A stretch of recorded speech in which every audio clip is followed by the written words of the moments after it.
Hey everyone, and welcome to the KPC Underground podcast. My name is Aaron. I'm Director of Media Productions here at KPC, and I'm here with Jeff Lockhart. Hey Aaron. Executive Director Hi, everybody. of KPC, the big boss, and my boss, everyone's boss here.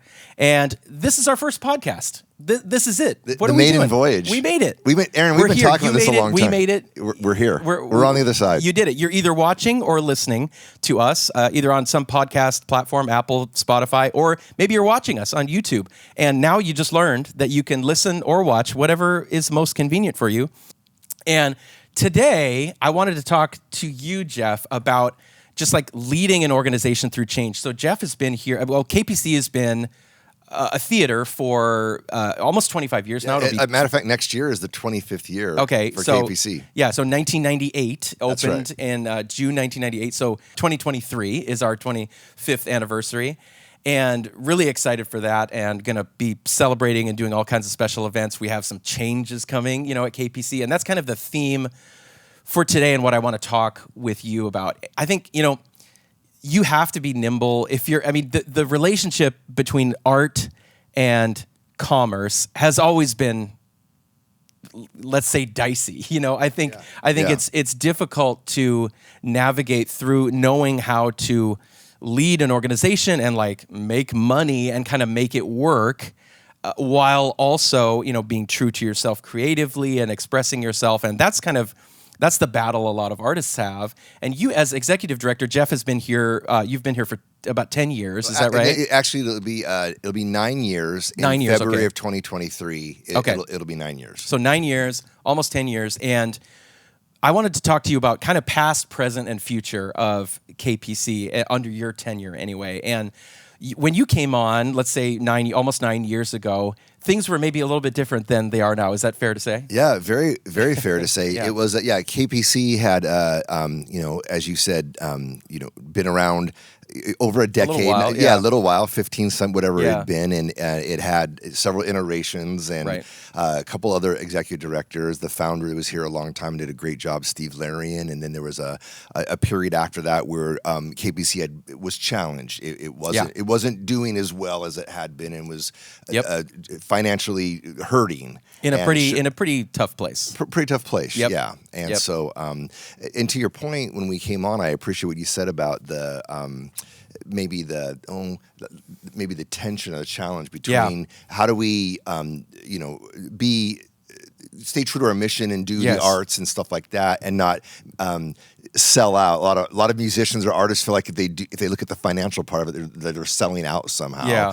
And then how do we make it financially work as well, right? And I guess for me, you certainly want to run things with integrity and be above board and not be manipulative in any way or not be integrous, right? Right. And I hope that goes without saying. But I just felt as an artist or an arts leader and someone who's been in this industry for a time, that there's a healthy tension between the business aspect and the artistic aspect of it. Yeah. I like to call it the tension between industry and artistry. And in my philosophy, and little Novocaine here to all the artists, don't throw tomatoes at me, that the industry, and I'll explain what I mean here, so hang with me, the industry comes before the artistry.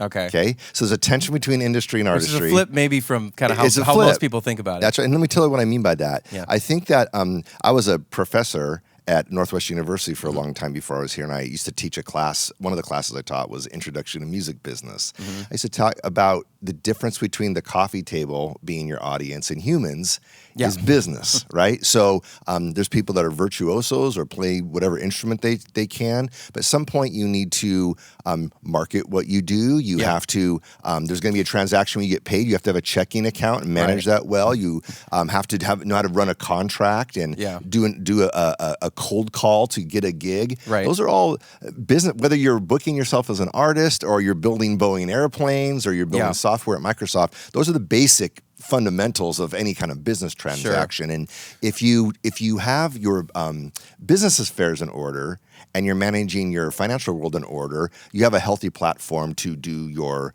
your artistry. Right. If you don't have that in order, no one's going to see your artistry. Yeah. And so it won't matter how true to yourself you are. That's right. If your stewardship or your financial world is in shambles, then that's going to I've met so many artists that are great artists, great hearts, doing great things, and the reason that they weren't more successful in their own personal goals, whatever that happened to be. Yeah.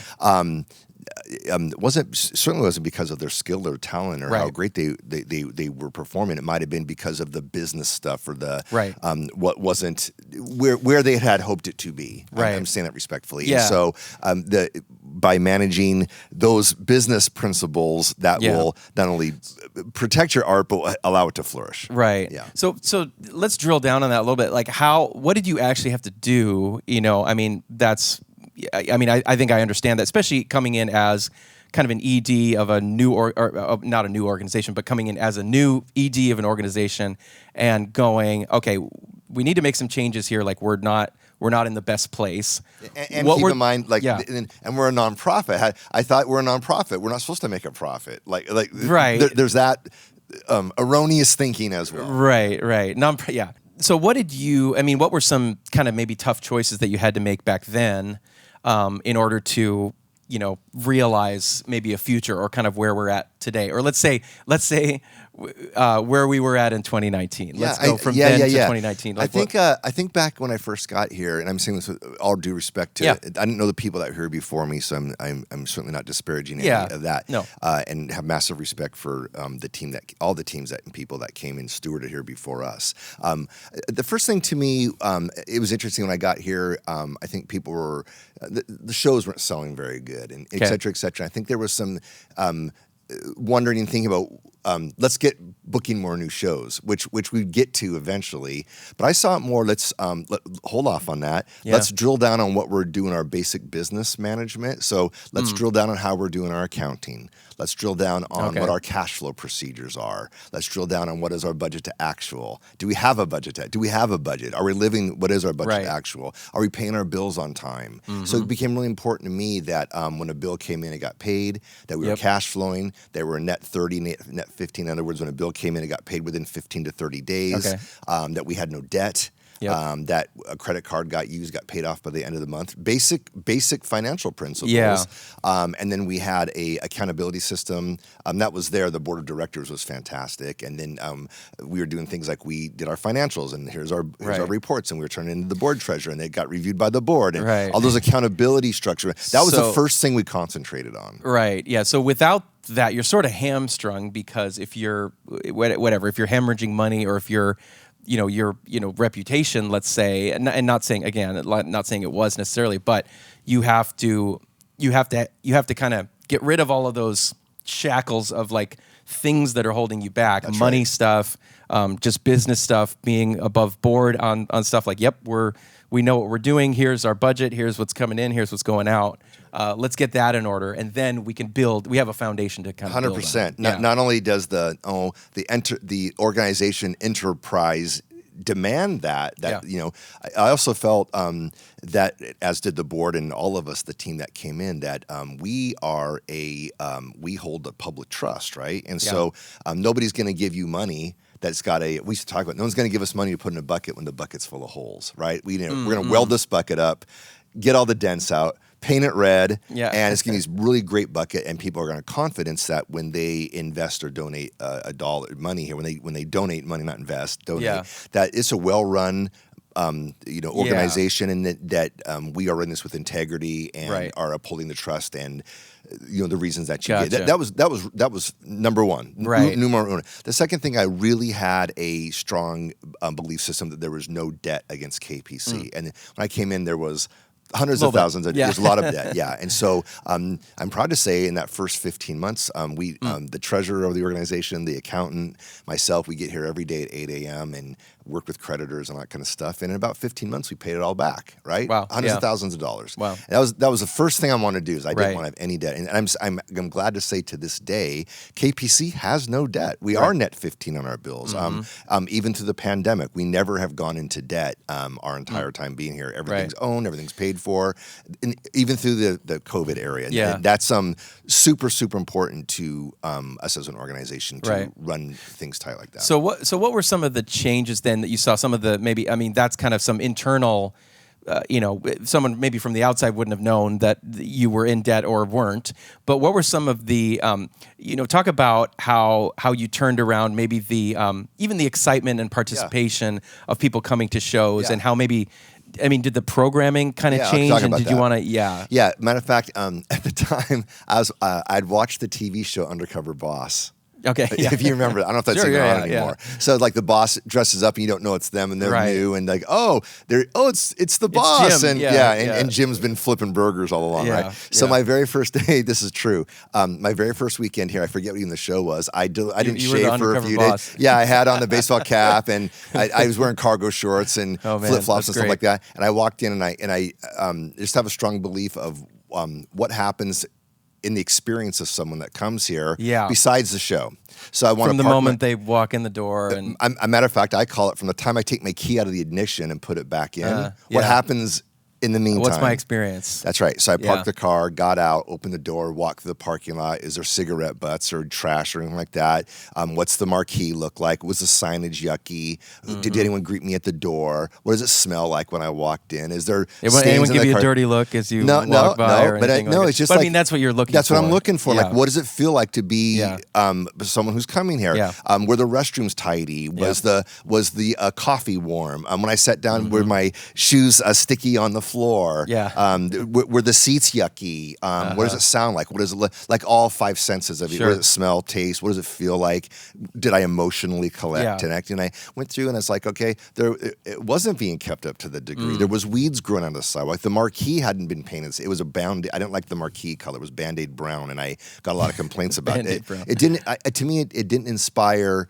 I'm such a fan of venues and theaters. It's just in my own personal life. And I grew up, my dad was a race car driver when I was a kid of all things. That was his main hobby. My dad, with the racetrack, would say, Jeff, there's a car, and it looks like it's going 100 miles sitting still. That's how you paint a race car, right? And I think the same things with a theater. It should look 100 miles an hour sitting still. The best theaters are theaters that you want to go to, regardless whose name's on the marquee. Yeah. Like when I'm downtown Seattle, I want to go to the show box, and it really might not matter who the act is. I just want to be at the show box. Yeah. Or if I'm down in Portland, I want to go to the Crystal Ballroom, and I might go buy a ticket. I don't even know who the act is. I just want to be at the Crystal. Yeah. And so I think if you're in New York, you got to go to the Apollo. If you're in LA, you got to go to the Viper, right? And I think there's legendary theaters that the artists are going to be good. I'm not saying they're not, but what I'm saying is there's such a reputation of energy of that theater that you want to be there. And I felt at KPC we needed to, so we painted the marquee the color that it is right now. We put new carpet in the lobby. We over the next few years after I got here, we remodeled the concessions area, all brand new. We've got all new lights, all new sound. The lights and sound were original to the building in the 90s. So it's all par cans and a big dinosaur Yamaha old console. It was analog. So we got all digital, everything. It took a few years to do that. That didn't happen overnight. We had to work hard, but I wanted the experience that it had when you sat, like you said, a 400-seat theater is what we are, back rows of 35 feet from the stage. I wanted when you were in there, have the capability to overwhelm the audience with the lights and the sound. Listen how good this sound is. Look how cool the lights are. And there's a little bit of feeling of, KPC is just this little community theater in Kirkland. No one cares. I wanted it to be back in the day, the team that was here is like, you guys, if we were the Navy, we had a battleship. The power of the battleship isn't the aircraft here, how small it is. It's the attitude of the crew. It's the way the ship was built. And to me, I don't really judge KPC in the size that it is. I judge on the attitude that we have, and we could have a and the experience people have. It could be a 40,000 seat venue or a 400 seat theater. That attitude of we're always students. We haven't arrived. What we're aspiring to be is a place that someone comes in and they have this excellent experience and they leave different than they were before. When I first came here too, I was there's a bunch of stuff that we focused on. It was as I mentioned a minute ago. There's the operational procedure stuff. Right. There's the experience of the audience. There is the brand. We changed the logo. Right. We changed our messaging to really highlight the fact that you was an intimate experience, and the programming changed. I really felt Right. when I was interviewing for the job, I told the board at the time. I said, if you hire me, one thing you need to know is that I don't see myself as a talent scout or as an artist and repertoire A&R rep at a record label or something like that. I see myself as a connector and using music and the arts to connect people. What I meant by that is I don't see it as I'm Simon Cowell from American Idol. You're not judging the merit of not the per acts se. I mean, it can't be. necessarily. It was really whatever the presentation would be. Like you mentioned a minute ago, it could be a film, a lecture, a book reading, a rock concert, a jazz concert, a choir, a kid's graduation, a fireman training graduate, which all has happened here. It could be a funeral. All of the things that happen at KPC. If there's 400 people that want to connect with something, I want to facilitate that and use the arts to do it, not judge whether it's good. Half the shows at KPC, I really don't know what's going on sometimes. I might not understand or They're in relate another to language, maybe. It might be in language, and I'm walking. Yeah. I'm like, I really don't know what's going on here. I don't have to know what's going on here. There's 400 people connecting. It was 400 people are connecting and being inspired on stage. I did my job, and I really feel that's why I'm doing this, And I have this very deep seated value, very profound commitment to what music and the arts can do for us as humans, right? Especially music. That's just my personal sense. But I mean, really, anything with the performing arts or the visual arts, what it means as humans to connect and heal and inspire and complete us as humans, and that's when I feel we're really in our sweet spot, right? Yeah. So I mean, you saw, and I mean, to your credit, and I mean, obviously not only you and the team and the board and people who got behind, kind of a little bit of a new kickstarted vision, let's say, for KPC maybe 9 years ago or so, started to see a lot more participation and, seasons with like a bunch of sold out shows and things like that. And fast forward, let's say we fast forward to maybe kind of the recent present, which 2019. And, ups and downs along the way, of course, not, it's not a straight line, always up and to the right. There's some ups and there's some downs, over time. Every day. We got to know each other, maybe almost 5 years ago now, 4 or 5 years ago. Yep. I started doing some content for you and your bands. And then, through that for KPC, I would film some highlight videos and we'd make, videos for the gala, which is the kind of fundraiser that KPC has traditionally done, yearly annual fundraiser for KPC. And, things were good though. Things were generally good and were looking great. 2019 happens and you had a bunch of sold out shows. We typically do a season here at KPC where we launch, hey, here's all of our presented artists that we're curating and bringing in and presenting to, hey, we think our community is really going to enjoy these artists. They're sort of custom picked for that community of donors. We curate season of artists to present. And some amazing, acts over the years and things. And that was always like a lot of fun. Had a bunch of sold out, like you said, a bunch of sold out shows, 2019. And then something happens, March 2020. I forgot exactly what, but talk to me about, obviously, that was a radical, had to be a radical sort of U-turn of a change, and just had to sort of respond in the moment. There's a lot of theaters, around this Seattle area who responded a lot of different ways. But talk to me about what your mindset was in that moment, maybe the maybe the part of the panic or the fear, that like we really could close our doors during that time. Yeah. And then how did you? How were you able to kind of see a way forward? Yeah. March 2020. Obviously, the pandemic started, the COVID-19 panic, and I'd been here 6 years at the time. We worked really hard. We got through all the changes. It was robust, and it got to a point where our status quo was the shows were happening, selling out. The place was rented all the time, booked out all the time, sold out. If you didn't buy a ticket 6 months in advance, you might not get a seat here. Right. But that didn't come. We worked really hard to build that, and a lot of those dreams that we worked a very long time and very hard to accomplish with a lot of great community support had happened. COVID-19 happened. I mean, never mind. Let me just interject here too. I'm not sure if those of you out there know, but the very first case of COVID-19 was literally in our city. No, a matter of fact, to bring it home, my wife, Andrea, is a RN at Evergreen Hospital in the ER department. Yep. So the weekend that the COVID-19, unfortunately, the first person that had passed away in the outbreak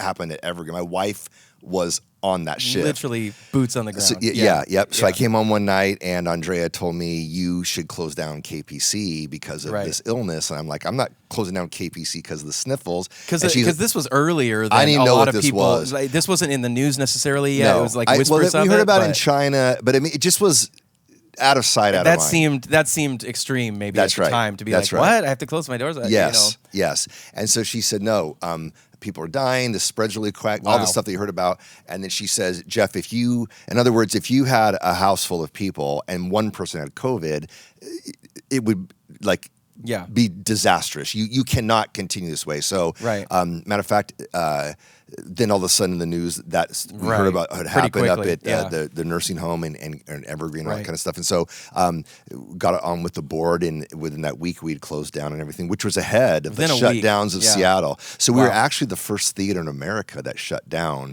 during the COVID because of Kirkland and all the stuff that happened. At that time, pertaining to KPC, we had to...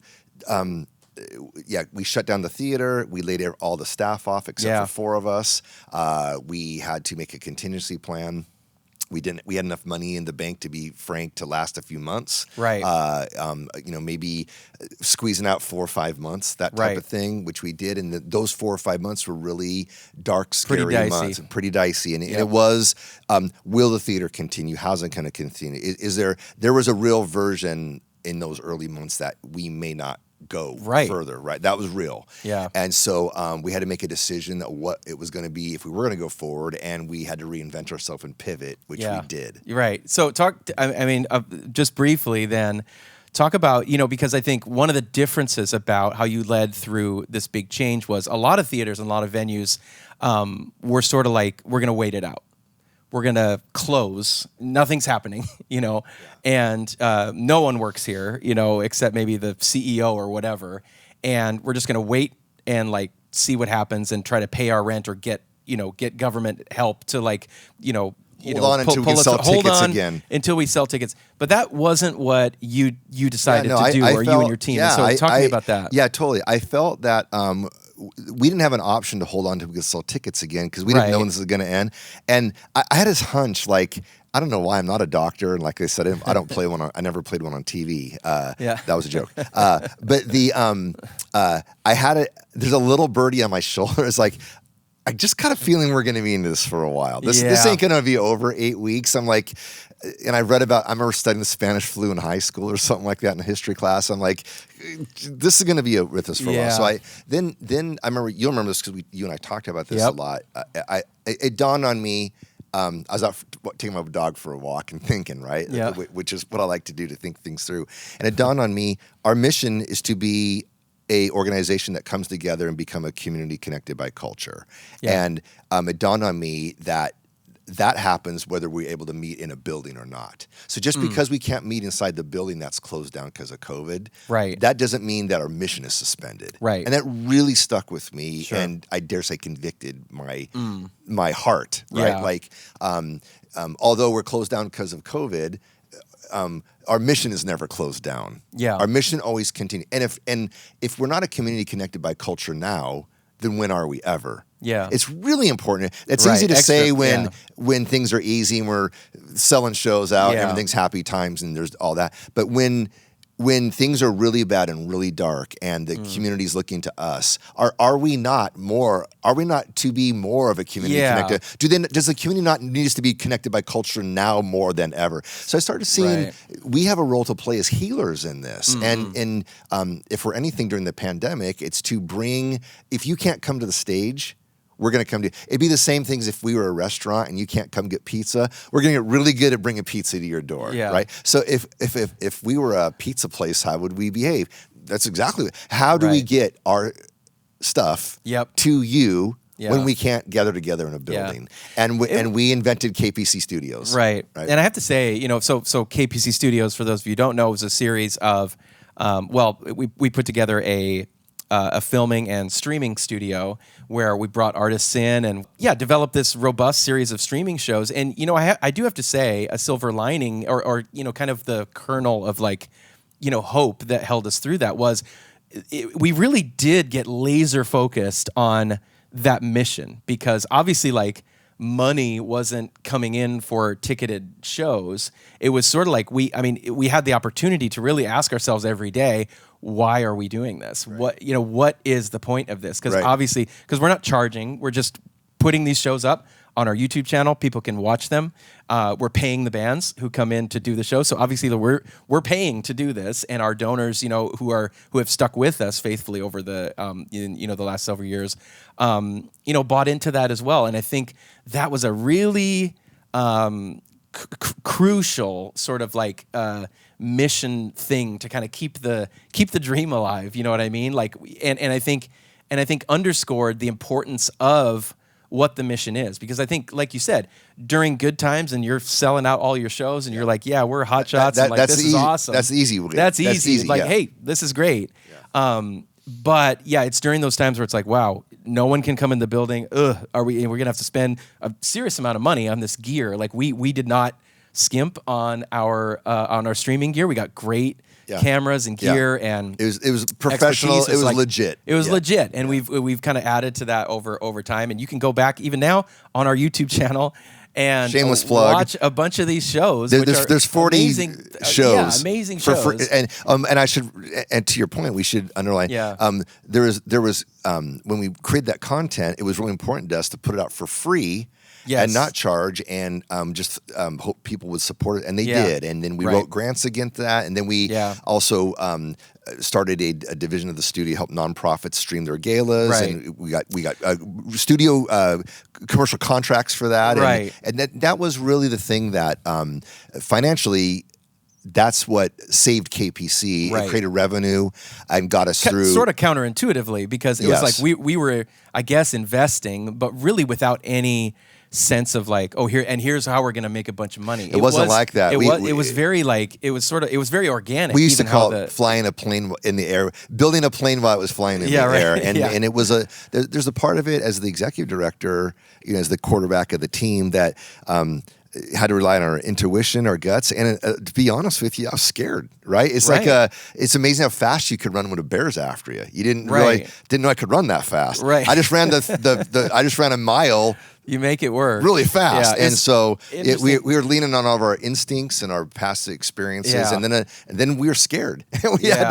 we had necessities of mother of invention. It's interesting too. No, exactly. I was thinking about that on the way here, because one of the things that I was talking to David Bander when I first started working here. So I came on during that time full time. Or pretty much full time. I had done some contract work for KPC or whatever. Jeff calls me, one day and is like, Aaron, how do we do streaming shows? Can you put together a system? Is this doable? How much do I spend on this? Whatever. So I'm like, okay, let's make it work. And I remember we were making it up as we went. And I remember even talking to David Bander. It was interesting, because those things that are no's in maybe the best of times are you make it work, because KPC had talked about doing filming or streaming or in the past or whatever when it wasn't a necessity. And David was like, I was told by 10 different people that our 100 up, 100 down connection was not even near robust enough for a streaming system. And I was like, well, it seems to work fine, or whatever. So it's sort of we kept punting this idea because we didn't have to do it. And I think too, it's interesting. There's an opportunity in those moments to go, well, we're gonna try it anyway, even though I'm not sure we're doing this right, sort of a thing. Or there's a way that you do that, or you buy all iMag cameras, you buy permanently installed cameras. But because we were in that mode of like, we have to think different right now. This is not life as usual. And so even bringing me on, I enjoy kind of thinking outside the box in those moments. Like, hey, let's put together a streaming system, but also let's make it mobile. Let's not make it permanently installed. Let's buy these like cinema cameras because it's just going to look cooler also. So I think it obviously it's a challenge, but it presents an opportunity as well. And really, that has led us indirectly or directly to kind of where we're at today with even what we're doing now with the podcast, because it allowed us to think differently about the things that we do here at KPC, the artistic content and the creative content that we do. How do we get it not just on the stage to the 400 people or however many people are there? And there's an opportunity there to get it out into the broader world, into people who are listening or watching from other places. Yeah. And so that's this is the sort of positive organic outgrowth of what was really a challenging time. Yeah, 100%. In the moment. I mean, and from that, I thought during the times of, let's say, 2020, 2021, in the back of my mind, I kept thinking, we're going to open the doors and sell tickets, and it's going to be, we're going to flip the light switch on, everyone's going to come roaring back. But it wasn't like that. Right. It was more of a volume knob on a stereo than it was a light switch coming on. So, and we're still in that process. We still start. Fair. I mean, I would say that process started mid-2021, but it's been fits and starts that we would turn the volume up and people would come back, then they would not come in. Then a couple months would go slow, then different be busy, variants, different periods in the last year. And then we thought, the audiences were back. But then, like, for example, this last fall, people weren't coming to the shows. And we got into the rainy season and we're really busy right now. Right. And so, which is great. But I think through all of that, as you said, we've become professional pivoters, right? We had to be really fluid in change, super pivoting. It's like running on quicksand, right? We got really good at water skiing on quicksand, right? And become professional pivoters. And I think that when people come back to KPC, like they have been, they're going to see things that they're used to seeing, shows that they like. As you mentioned, we do 300 shows a year here, and there's 30 that we curate, and there's 270 that local producers put on, or people that rent the theater and do what they do, and that's all awesome. But some of the things that were born out of the KPC studios, KPC at Home era, like this podcast, where I'm really excited that a great artist locally, Elisa Newhall, has joined our staff as the director of community programs and education, and we're launching all sorts of the pilot programs are happening right now. Youth songwriting classes, community choir, youth soundtrack work, digital audio workstations, band class, et cetera, et cetera, et cetera. We have all sorts of new things and exciting things we're about to announce here pretty soon on that. More to come on that later. And then, but really just how do we continue to innovate, grow, engage? Another big value of mine, I like to joke and say, is I love it when we can get people out of the seats and onto the stage. In other words, you came and you were on our campus here at KPC, and you saw something that made you want to create more. You saw a film and you have an iPhone and you want to learn how to make a movie, or you saw a person playing the bass guitar and you want to learn to play the bass, or I saw a cello player and I want to play the cello, or I want to be a singer. And not about becoming famous or rich or Elvis or anything, but you want to get involved and do something and be a creator more. And you were inspired to do something beyond buying a ticket and sitting and passively watching, which is often, that's my favorite pastime as well. But how do I, that was me as a little kid. My mom took me to see the Beach Boys when I was a little kid. And when I grew up, I want to do, and I did. That's what I became. I bought a pawn shop drum set when I was 11 and never looked back. And that always really stuck with me. And hopefully people get inspired to engage around the arts as a result of connecting with us. Right. No, I love that. And I think that's one of my favorite things about KPC. And I know I got to let you go. We're going to wrap this up. But is that we're, whatever the opposite of gatekeepy is, that's what we want to be here. We want to we want to be like gate busters. Like we want to open demystifying what it means the process. To be involved with music or the arts. We love being on the stage, and we think you're awesome too, and we want you to if that's something you want to do. And so to your people point, all the time say, I always want to play guitar. Jeff, you're playing. Is that fun? Really playing the drums? But yes, it is fun. I'm 55. I'm too old. No, you're not. No, like as long as you're vertical, you're not too old. Yeah. Drumming is good for your health. I'll tell you that right now. So whether it's like a member in a band or like you said, with Elisa, some of these programs, if you want to do songwriting or be in a community choir, or we want to. I mean, it is the community connected by culture. That's the mission. But we want you to be a part of that creative kind of life force as well, rather than just like you said, a participant watching. That's one thing. If that's awesome. What you want to do, and just come to shows and support, and you're just and there's awesome stuff here. And hey, if you're a fan, this is a great place to be. But also, if you want to express yourself creatively, there's all kinds of ways that you can do that, and that's kind of what we want to do with this podcast is be connectors and be educators and just dive in, like I said, with artists and artist interviews and things like that. So if you're watching out there, I hope you like and subscribe, and do all of the things. If you're watching us on Apple Podcasts or Spotify, please rate us 5 stars. That's our favorite rating. Please, out of 5, unless they go 5 stars. Unless is they amazing. start doing 10 stars, then maybe you could do 10 out of 5. Whatever the maximum whatever stars the max are. is, We hope please, you give it the max rate stars. Us. Yes. But thanks for watching, and thanks for being with us here. Yeah, thanks, Jeff. Aaron. You're going to see him again. That's if I can tell the future, you'll be seeing Jeff around. And thanks for listening, everyone, and we will see you all next time. Thanks a lot. Thanks for joining us for KPC Underground. If you're enjoying this podcast, please consider supporting KPC at kpcenter.org/donate. Your generosity helps us keep this and other programs going at Kirkland Performance Center. Be sure to check out our website for the latest events coming up. And hey, we'd also love to hear from you. Please rate our podcast, subscribe, comment, do all that stuff. And if you have a specific question or an idea for a show, email us at podcast@kpcenter.org. Thanks for listening.